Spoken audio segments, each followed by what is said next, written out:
Hello, this is Matt on the Moon Lambo channel, and it is official. We got word from a Ripple employee. Officially, there are over 20 businesses utilizing Ripple's xRapid platform, which uses XRP as a bridge currency for cross-border settlement. Bam! Fantastic. So I'm going to get into that. Also got just a couple other XRP-related news pieces, and then I'm going to end the video with something that I assume is going to be fun. I pulled up a CoinDesk article, and it's about Roubini. He's one of the most anti-crypto, anti-Bitcoin people on the entire planet. And he had a debate with an exchange CEO, and he's kind of just complaining that the one video copy is not being released. And I think he's claiming that it's because of the exchange CEO just doesn't want it out. I think they have the only copy.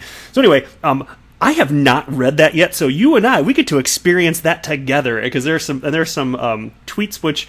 Just reading part of it, I think some of them might be explicit. I just kind of scrolled through it but didn't really read them. Caught a couple words that I'm probably not going to say on this channel, so that'll be a fun way to end this video. But first, let's get into the cool news with Ripple here.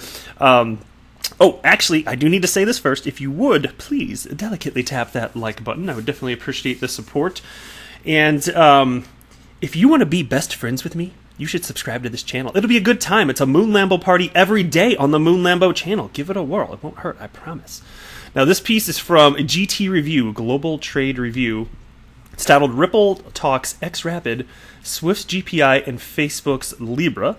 The piece starts out stating, with experience of working at both Swift and Ripple, Marjan Delatin is uniquely placed to answer questions about the evolution of the cross-border payments market. In an onstage interview at the Blockchain Summit last week, Delatin, Ripple's global head of banking, spoke with GTR's Sanwas about two of Ripple's offerings: the company's work with banks, Swift's Global Payments Initiative, which is GPI service, and Facebook's Libra announcement. Delatin, who joined Ripple in 2017, previously worked at Swift for 10 years, most recently in charge of selling the GPI.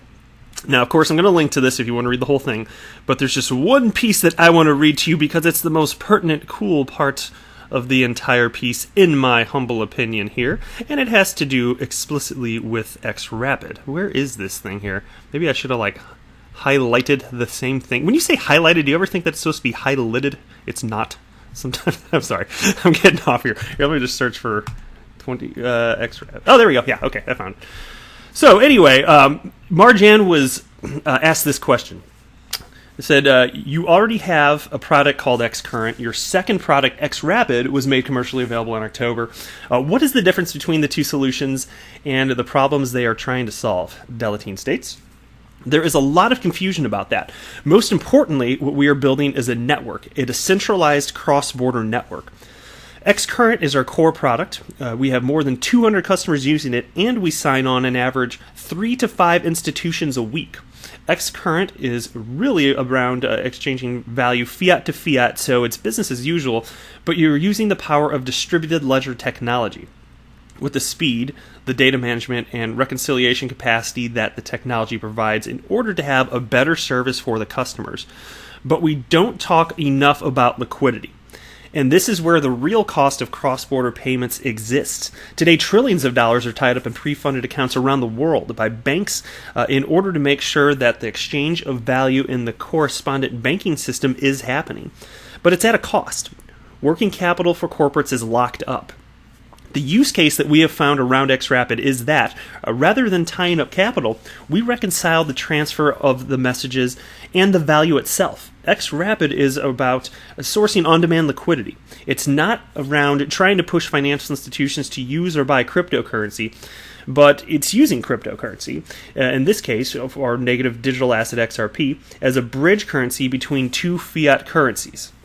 This is helping users to have fast and low-cost provision of liquidity when they need it without the obligation of tying up capital in advance in pre-funded accounts. Now, here's the money part. So listen up here, all right? And she goes on. xRapid went live last October, so it's a very new product, but we have more than 20 financial institutions using it. Again, it's official. Over 20 financial institutions using it. And I think a lot of these entities, some of them have been announced. Some will be announced in the future. I think some of them want to fly under the radar. Wouldn't that make kind of logical business sense if you've got this this new technology xRapid, which is going to give you quite the competitive advantage against your competitors? Are you going to necessarily want to scream it off the rooftops? I mean, some people are so excited about, especially remittance companies. We've some like Mercury Effects, we've seen them, Qualix jumped on board. So there are businesses that have sung praise as far as xRapid goes, but I suspect that there are going to be some that are like, no, this is my secret, And so I can respect that. I can respect it. I'm just glad they're part of the ecosystem. But as time unfolds, this number of 20 is going to seem like a pittance compared to where we're actually going here. And it was fascinating that Brad Garlinghouse, Ripple CEO, was in an interview within the last week, maybe two. He had cited that at that point, that it was just off the top of his head, he believed that at that point they had somewhere between 10 to 15 customers using the production version of xRapid. And now we know that they're already up to over 20. So they're closing business, folks. And I'm telling you, at some point, this is going to increase at such an exponentially increasing rate that if you're not going to be part of the new way in which money moves around the world, if you're within the space, you're going to fall behind, and you go the way of the dodo, you go extinct. That's exactly what you'll be putting yourself at risk of occurring, especially if it's your core business. If it's not your core business, you're just going to fall behind and lose some of your top line sales, lose some margin there as well. So that's where this is going. But fantastic news, and I always get so pumped about this because the more entities that are utilizing this, the more likely it is that more market makers are going to jump in because they'll see the need. They'll say, okay, there are X number of financial institutions actually using this technology, and they're going to need to fill their particular role as a means to providing liquidity if you're an exchange also. And so market makers, they just make their money off the buying and selling of the fees. So we're seeing the development of this ecosystem before our very eyes. So I'm really glad that she went out and stated this, because it's not like this was a press release, and it's not that she wasn't allowed to say this. It's just you have to kind of search for tidbits like this. So I'm glad that it was put out in this particular publication, because again, it was stated a week ago, and until today, this wasn't in the headlines anywhere, but now it's everywhere today. So it's really cool, and I wanted to share that with you in case you hadn't heard. In particular, next year, we got the latest XRP charts from Galgatron, and as I promised in a previous video, I'm going to share these with you every time I come across them, every time he posts them, presuming he's going to move on with this. But it shows the current state, health-wise, of the XRP ledger and the direction that we're going in terms of volume for a number of different metrics. So there's a couple that I want to look at for you, so I won't read this whole thread here, but I do want to show you two images in particular from two of these tweets. And this starts out with Galgatron tweeting, latest charts, low volume in larger payment categories because of the crash, indicating that speculation was behind all of it. Remittance size payments yellow, shedding most of the speculation energy but holding on to a respectable volume. And so if you want to pause your video, if you're curious, feel free to take a look at this. Otherwise, I will go ahead and link this below, even though I don't normally link tweets in this case. In case you want to take a look at the imagery, I will do that. And let me scroll down. So he's got another couple images here. I'm not going to cover all these. I just wanted to get the two that I thought were the most interesting and most telling. And here we go. And he writes, here's the other one. Galgatron tweets out, and finally account openings. See the volume drop off to perfectly match the fall in price, clearly demonstrating that virtually all of those heightened account openings were speculator related. Shows we're still early in the utility aspect. So here you can go. You can see this chart here. And last time I pulled this chart up, it looks not quite like a rocket, but you could see the incline of this in this chart where I'm kind of highlighting it right now. It was increasing at a noticeable rate, and it stayed like that. Now you can see at the tail end, okay, yeah, it just started to go down, but as Galgatron stated, that's in line with the recent price crash, if you want to call it a crash. I guess it's fair to call it a crash. It's fine. And that was led by Bitcoin, of course. Bitcoin crashed and everything else crashed. But anyway, everything's going up, and I got to tell you, I'm not surprised. So his thought is that it was speculator driven. In my mind, I didn't even know that. Maybe he wouldn't say it's a question, but in my mind, even when I last updated with these charts, like in my mind, there was no question it was speculator driven. You're just, it's gonna look. We're building out an ecosystem, so as it comes to entities, business entities that are going to build on either on top of the ledger or business models that utilize XRP, yes, they're going to need to open XRP accounts. But it makes far more sense to me in these early days that the vast majority of activity is going to be from speculators. And even if you're considering that on an institutional side, because no doubt institutional buyers are in fact purchasing XRP, and I think that will increase at an exponential rate as well. that's still speculation. So, because if you're institutional, if you're buying money on behalf of your members, which is known as institutional funds, it could be like endowment funds and public pension funds, things along those lines, hedge funds. If you're purchasing on top, you're still actually speculating. So that's the vast majority of what this is, and I think that's probably always what the case will be. Now the thing is, when I'm stating that it's speculation, yes. But that's why it's so important that we see real-world adoption, because the real-world adoption, real utility, will give investors the confidence that they should invest and should speculate in XRP in the first place. So that's the way that I see the whole ecosystem kind of playing out here. All right, next piece here, and I'm not going to read through this thread, but it kind of got me thinking about a couple particular topics here. It's another one that Galgatron was participating in, and basically there was a question of, okay, with how much money there is in the world and how much just payment flows as they are today, outside of the development of xCurrent and xRapid and everything that Ripple's trying to do to get money flowing more quickly, more efficiently, and settle instantly. So it's the question of what's that look like now, and with how quickly money can move thanks to the combinations, specifically of xCurrent and xRapid, like how much money is it actually going to use, and what would that have to do? Of course, people always think, what is that ultimately going to have to do with price as well? Though that really wasn't the thrust of their conversation here. But an important point was made during the course of this particular thread here. And I don't know that I discussed it too much on this channel. I may have at some point in the past, but I don't think I went too in-depth. And I'm not going to today. I just kind of wanted to mention it, though, because it popped in my head here. But what's going to happen as this technology, specifically XRP, is adopted, and it solves problems. What's Ripple using XRP to solve? Well, they're increasing the speed at which money moves around the world, and it happens at a lower cost. Okay, when that happens, it's going to make it economically possible and reasonable for businesses and their retail customers to move money at smaller values, smaller dollar amounts, or whatever the local currency is for them. I just use dollars because I'm in the United States. But anyway, so we'll just say lower dollar amounts here. So I'm not necessarily talking literally about micropayments, but we're getting there too. With the internet value, we're getting to micropayments as well. But there's this concept of Jevons paradox, and I think that's how it's properly pronounced. I heard somebody from Ripple in an interview state it that way, I believe. Before hearing it, I always thought it was Jevons paradox. I don't know. You never know until you hear these things. But I guess it's Jevons paradox. I hope I'm saying that right. And it's the concept that essentially, well, I'll tell you as it applies to XRP. The concept is, because of this new technology, you might think that not XRP is in particular needed because it speeds things up. Like, you ever heard that FUD argument that XRP is so fast that it doesn't need to value it much to solve the problem?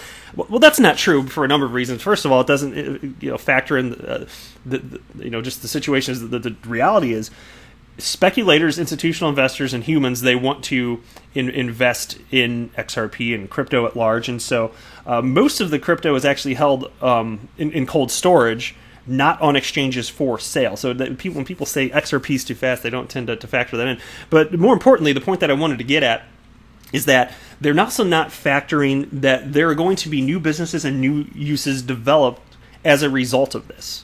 As a result of this speedy technology, you can move money at smaller dollar amounts, and so the volume that you're going to pick up is going to be crazy. And David Schwartz made a really cool analogy in the past, and I kind of wish I had pulled it up now so I could have just read it. But he was comparing this concept to what happened with email versus the postal service. And you might think, okay, so with email being developed, it'll get X percentage of the share of the United States Postal Service. Because people just send electronically instead of through the mail, and maybe some of that happens, sure, but and that's why I thought email will never be a big thing if you're just looking at that capacity. But what actually happened? How many emails do you get in a day that without email would have been sent through traditional mail? Probably about none of them, right? About none of them. People send emails because they're basically free. and they send them with very short messages, very quick. You don't have to worry about putting a letter in an envelope and sealing it and stamping it and taking it to the post office. With all those hurdles people do, you better really want to send something if you're going to do it with an email. You can just take out your phone and send it now. And so that's what people weren't foreseeing. And so it's that concept of Jevons paradox. Same thing there, and it applies with the movement of money as well, which is really cool stuff here. All right, next piece here, and this is from Ripple CTO David Schwartz. And there's this thread here, and I really just want to make one primary point on this. I reported the other day that Catherine Coley, former Ripple employee, is now the CEO of Binance US. That's Binance's new US operations, their new exchange, which is going to be launched. I think it might be launched later this year. I'm not sure if there's been a date set, but that's at least what people are speculating will happen anyway. And then somebody responded to him, "Why are the top people at Ripple leaving?" And then there's another tweet from the same person, and just named, looks like this is the last names: Thomas, Anderson, Arthurs, Sharafian, Macbro, Johnson, Welly, Coley. Big names. Is that enough? And there are a couple other tweets after that, but I'm going to get down to David Schwartz's response to that. And he said, "The company has changed a lot, and sometimes it's just not what somebody signed up for, and sometimes the person you needed to get from 0 to 100 isn't the person that you need to take you from 100 to 10,000. And that's a really good point there. And so it's not that all these things were, it's not like all these departures were on bad terms. I mean, just a couple that this guy listed here, for instance, Thomas, he's referring to Stefan Thomas, and then Macbro, what's his first name? Is it Ethan? I could be. I hope I'm right. I don't want to embarrass myself publicly on the Moon Lambo channel. Hopefully that's right. I think it's Ethan Macbro. But they moved on to do different things, but crypto related. In the case of Stefan Thomas, he started Coil. They got funding through Ripple through the Spring Initiative. So this isn't such a terrible thing. And really, when it comes to work stuff, man, when somebody has a new opportunity and it's better for their career, just wish them well. There's nothing wrong with that. You should never disparage somebody or think low of them for taking for them what is personally a very good opportunity. That's my opinion on it anyway. All right, last piece here. Okay, let's see how fun this is. Oh God, I hope I don't have to censor myself too much. But this Nouriel guy, he's kind of freaking nutty sounding. I've read some of his stuff in the past. So anyway, this is from CoinDesk, and this piece is titled "Release the Tape. Nouriel Roubini calls for BitMEX CEO debate video." And here we go.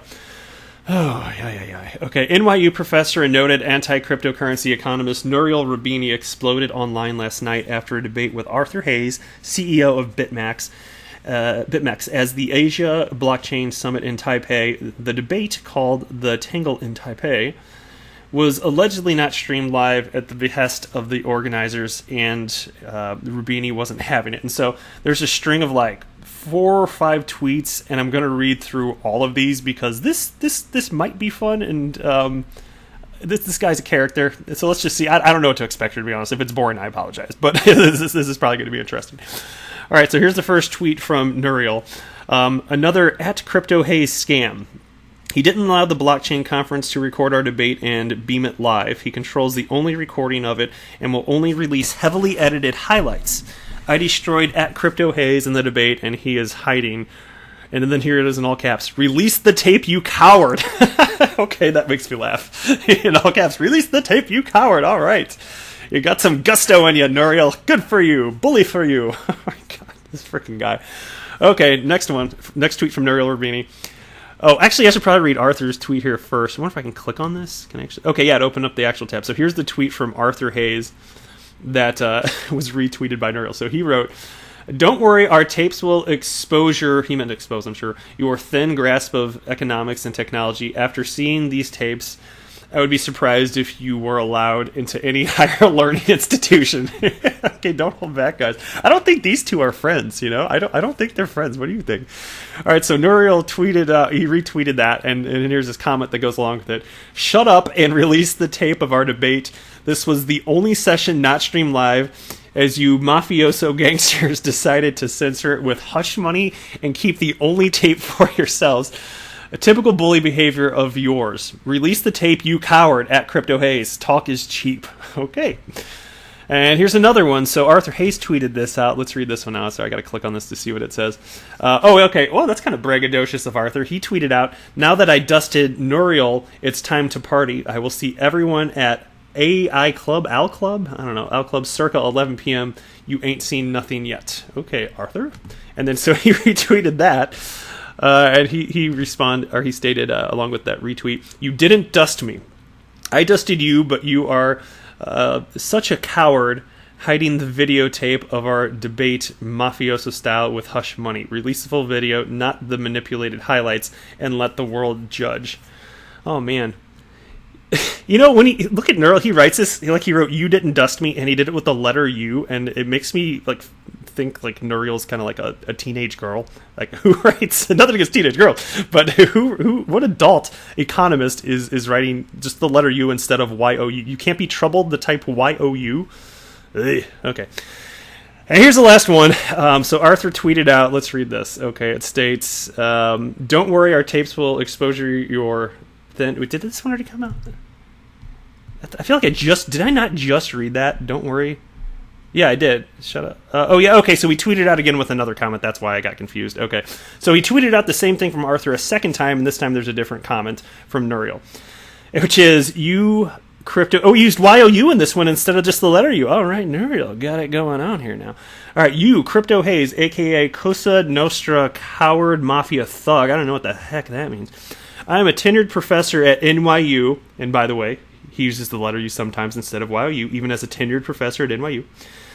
"So much for your idiotic threat. Not a wimp. You can threaten like a criminal gangster does to shut him up with hush money, as you did with this conference, or with pathetic threats."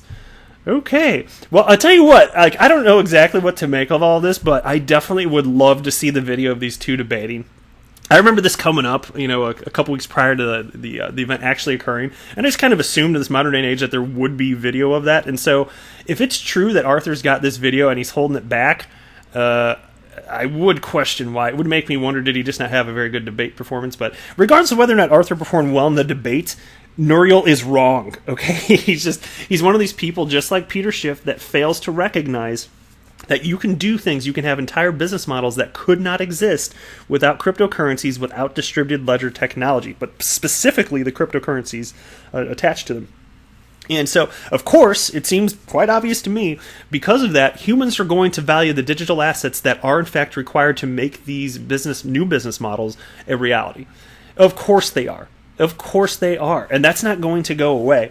And so, you know, if he wants to argue about the use case of, you know, Bitcoin as a peer-to-peer cryptocurrency, technically I'd say, okay, that is less certain than other use cases, especially the one that Ripple's going after for XRP.